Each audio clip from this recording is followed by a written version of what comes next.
I'm resident of Collinwood for YouTube, Joel Sides, joined by the author of the Dark Shadows Daybook, Patrick McCray. We're here to discuss 1841 Parallel Time, episode 1241. Nancy Barrett does the opening narration for this episode. She plays Melanie. She's not in the episode a whole lot, but she's there. She has a Um, presence. She has a definite presence. yes, she does. Um, Now, even though she is playing Melanie, she's Melanie, but she's also playing Amanda in this episode because of Brutus Collins using his powers to have Amanda possess her or have Amanda be her, which is really interesting. But you get a lot of Kendrick in this episode. You also get a lot of uh, Morgan in this episode. You get some Julia in this episode. Really, really interesting. It's a potpourri. Yes. It is a potpourri of people, vital people. They touch upon Daphne's death in this episode. Daphne is dead. You don't see Daphne because she is dead. Uh, Catherine is also in this episode, Laura Parker's character, and she says about going to go see her sister's dead body. She doesn't want to wait until tomorrow, where there's a bunch of people. She wants to see it privately. There's a lot of interesting little tidbits in this episode where Kendrick is very much. It's not that he's afraid of the room. He says that it's the waiting that bothers him. He doesn't want to wait, but like everybody else before him, he has to wait.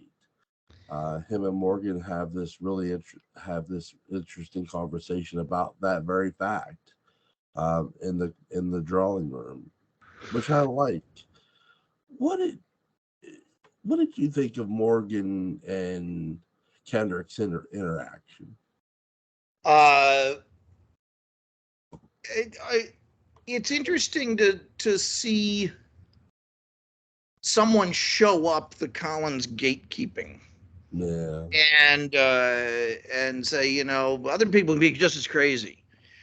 Because what it's really doing is it's holding Morgan accountable. It's holding up a mirror to Morgan. I think it's an attempt to really shame him, to yeah, say, "Hey, look, now your craziness is endangering other people, and how about them apples?"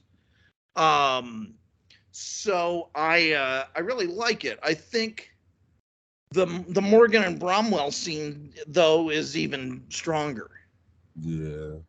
And this is a great episode for men, a manly episode. It's finally seeing Bromwell and Morgan have the kind of confrontation I think we've wanted for a long time. And uh, Bromwell's suddenly become a very dangerous person, Mm. and I like that. I really do. And guys, I may have to go back and rewrite the end of the day book. I don't know. This John Carlin monologue that he gives about just the madness of the Collinses and how, by God, he is not going to be trapped by Mm. tradition. He's not going to be trapped by the. He's not going to be trapped by this stuff. I think it's one of the most important and moving monologues I've ever seen on the show, and it is John Carlin, who's always been the outsider, Yeah, suddenly having the brains to call them on it and no longer being afraid of the Collinses to do it. yeah. You you applaud his tenacity in this episode because he's letting them know that he's not going to be defeated by fear. He's not going to. He even says this. He goes, "You're all defeatist," and he's right. Every one of them are defeatist. That they're taking this defeatist attitude with the room before going in. He's not, Exactly. and Exactly. I love John Carlin's dialogue. Great job by the writers and great job by him selling it. It is I call this the every man strikes back. Yep. You know, because it really, really, really is. It is high time for this exact comeuppance to occur. So, and you're right. Morgan and Bramwell's dialogue with each other is really good. They're face to face, they're nose to nose. No, there's no blows, but there doesn't have to be either. No, no. Well, the blows are all of the mind. Yeah. You know, and it is the blow of truth. I mean, as cliched as that may sound, it's really true in this case. It is the reckoning with reality that I think is happening, and the supernatural is such a bully. Yeah. It really is, and to see it to see its shenanigans called upon, I think is really something else. Yeah, and you've got that sense in prior episodes, but you get that sense of its shenanigans in this episode as well, because you know that Melanie is possessed. You know that the room awaits Kendrick, but you also know that the room could await anybody at any given moment, because it's it's such a pain in the ass to this family. And the tension between Bramwell and Morgan is so good that when they're nose to nose, because Bramwell's coming there to announce the arrangements for Daphne's funeral. He's wanting to let the family know. Yeah, he's not in $1 million mood to begin with, and he certainly is No, in no mood to be trifled with. no, he's not. He's just legitimately there, like, look, I'm here to announce my wife's funeral arrangements to the family.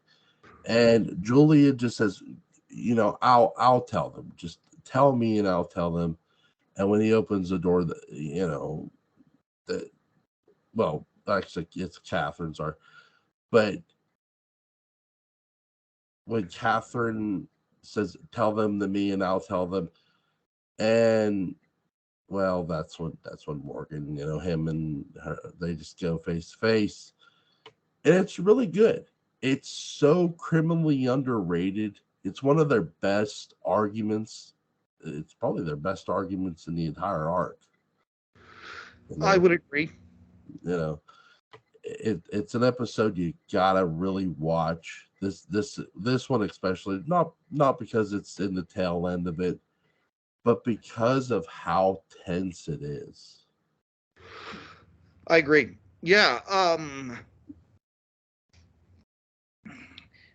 Uh, it's like watching characters in a video game power up Yeah, before the big fight.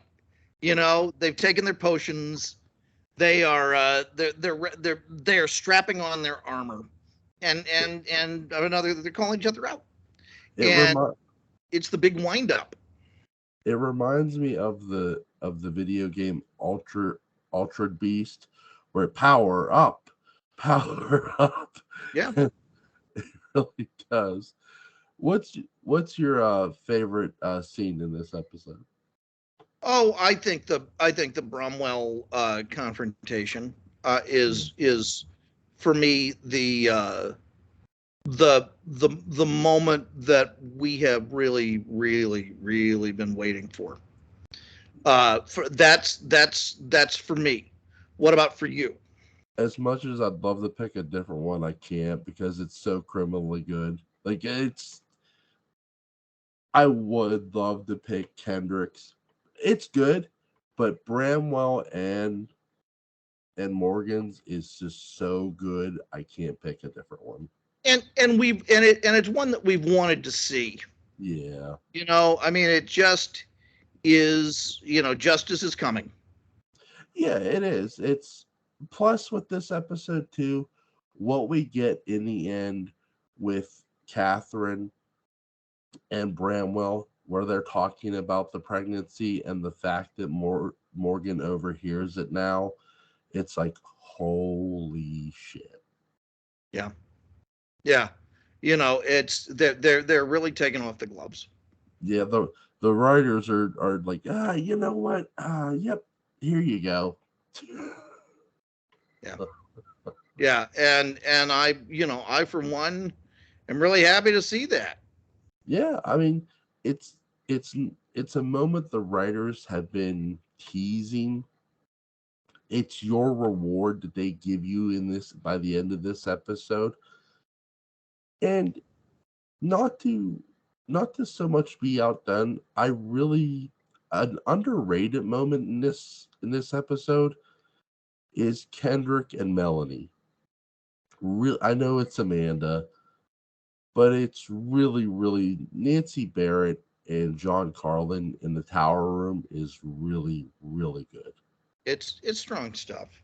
Yeah, I like the interaction between um, Grayson Hall, Julia, and and and John Carlin's character Kendrick afterward too, because it gives the heartbreak that much more. Um and you really, as much as I love Gabriel in this, it's good to have him out of the way Yeah, because they have more things to do than deal with a crazy man running around who's going to stab yeah, somebody. yeah. Gabriel's death in the prior episodes that we saw, it, you're right. It's great to see him out the way, and really, it would have if Gabriel would have still been here, it would have took away from a lot of this. Yes, it would. Yes, it It would. would. And they made the right choice. It's time to go.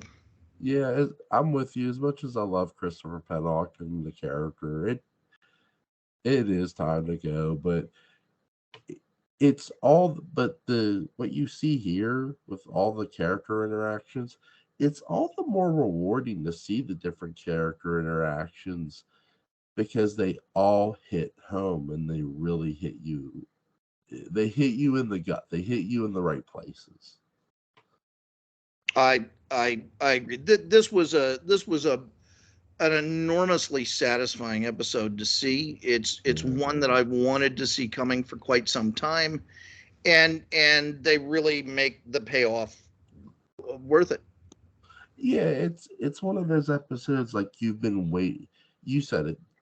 You've been waiting for this, and they reward you with it. Yeah. Really well done by everybody involved. I mean, I can't give the writers and actors and actresses enough credit in this episode because they all deserve it. I mean, Morgan, Bramwell, Melanie slash Amanda, Julia, Kendrick, they all do a bang up job. And Catherine. So this was Monday. We know that Friday is the final confrontation. Yeah. So 3 days. So really 3 days in between. What do you think they're going to do with those 3 days? They're going, well, keep in mind we know they've had the lottery drawing. They have the waiting in this episode. They're going to tease obviously going into the room.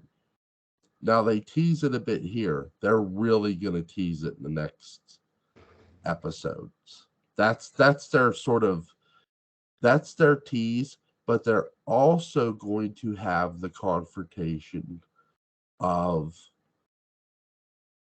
Morgan makes it known. I'm not spoiler alert for everybody. Morgan makes it known. He calls her little mother. He calls Catherine little mother.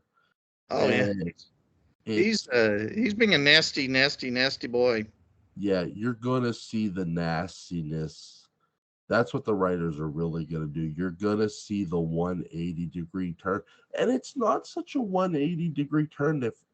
And I hope everybody's been following along and really been paying attention to Keith Prentice. But if you haven't, go back and listen to him. They've been setting up for this. Absolutely. Absolutely. I can't wait. They really have. The writers have set Keith up for this, and he himself has set this up as well. I'm excited. I'm genuinely excited to see what happens. It's creepy, but it is so good and such a great performance. You all right? Yeah, I'm fine. It's just late. It's late for both of us. This is the latest late night edition we've ever done, and I appreciate you sticking with me through it. I appreciate you as well, because I know it is late for both of us, but it is. When we both come back, or we're good for tomorrow night, right? You bet. Okay. Tomorrow night we'll do 11 p.m. So tomorrow night, episode 1242. What an episode it's gonna be. Go ahead. I'm sorry. No, I'm with you all the way. Yeah, it's gonna be amazing. Link to the Dark Shadows They Will Come Out is gonna be in the description box, guys. Go pick that up if you haven't. Thank you, Patrick, for hanging with me tonight, my friend. Thank you for just being awake right now and doing this. What time is it? I don't even have a watch. It's 1:33 a.m. Yeah. And this is the time when Love for Dark Shadows really comes out. Yeah, it does. I'll tell you what, though, with this episode, it was worth staying up for, clearly, because we touched on every little thing that happened, and everything that happened isn't so little. No, not at all. Not at all. I really, even though she's not in this episode a lot, I really, really love Melanie / Amanda. I love Nancy Barrett's performance. It's really worth staying up for. And when I watched it earlier, I was like, holy shit. She really, you can sense before he leaves the room, you can sense Kendrick's heart is sort of broken. Yeah. I think that's what would have got him. If he would have went in the room, that's what would have got him, his broken heart. Oh, yeah. You know? Yeah. Brutus has a lot of ammo stored up for that guy. Yeah, he does. And that's the writer's way. If they would have, spoiler alert, he doesn't go in the room. But if he would have, that's their ammunition, is his broken heart. I agree. Really good. But thank you so much, my friend, for hanging with me tonight, obviously. Anytime. Thank you, sir. And I'll see you tomorrow. See you tomorrow night, my friend. Good night.